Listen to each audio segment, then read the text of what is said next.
4:54, la Guacherna, y aquí estamos, señores. Don Álvaro Forero, premoniciones para esta semana. Pues que se ampliaría la controversia sobre el tema de los inmigrantes. La ministra de Relaciones Exteriores dijo en Ginebra que los inmigrantes no son ilegales. Y pues, obviamente hay controversia en el mundo.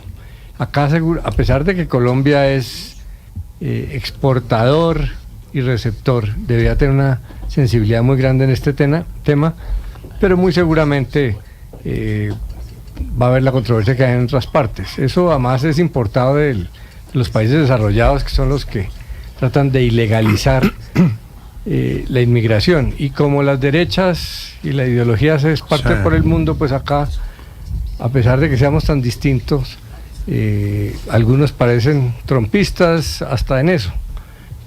Que para Colombia eso pues no está bien, porque primero hemos sido un país que exporta millones de colombianos.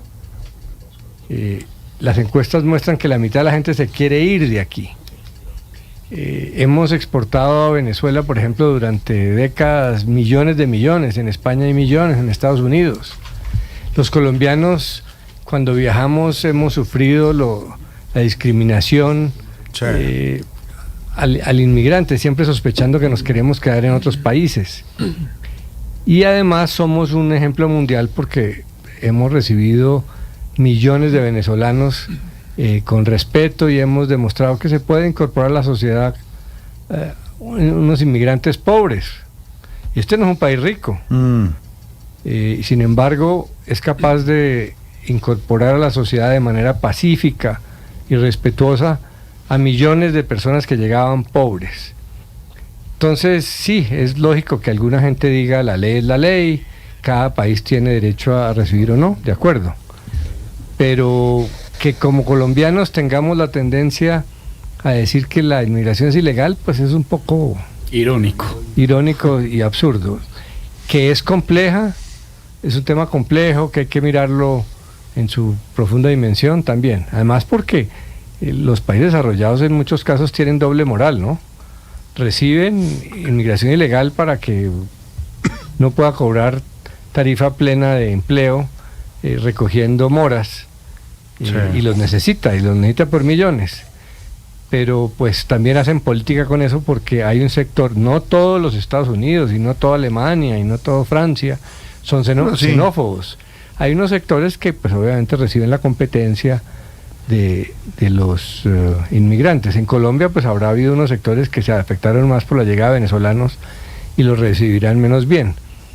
Pero ese es un tema complejo, y Colombia no puede tener la misma posición de Estados Unidos o de Reino Unido.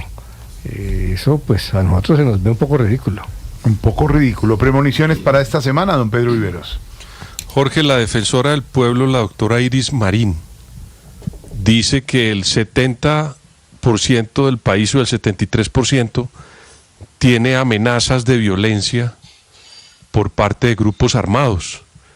Y mi premonición es que con esas cifras, el tema, si no el más importante, uno de los más importantes que se avecina en el país, en este debate electoral en el que ya estamos a puertas. Hoy el Consejo Nacional Electoral ya dio fecha para las consultas internas de los partidos, que serán en octubre de este año. Entonces este país, al entrar en ese terreno electoral, según las cifras de la doctora Iris, la defensora del pueblo, que me parece una funcionaria muy seria, Iris Marín, sostiene que el 73% del país está amenazado por grupos al margen de la ley. Es decir, el territorio en Colombia, en su mayoría, tiene esa amenaza.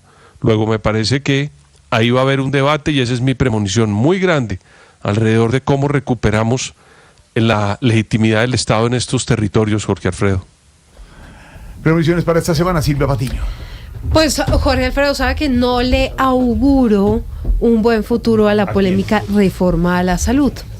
Mire, esta semana tampoco fue agendada para su discusión en la Cámara de Representantes, pero además de eso hay choques en la mesa directiva, y ahora la segunda vicepresidenta, que es Lina Garrido, que es de Cambio Radical, está denunciando un posible vicio en el trámite del proyecto. Recuerde usted que en sesiones extraordinarias se avanzó lento, pero se avanzó en algunos de los artículos de esta reforma a la salud. Todo esto en medio además de la muy grave crisis que hay en el sector.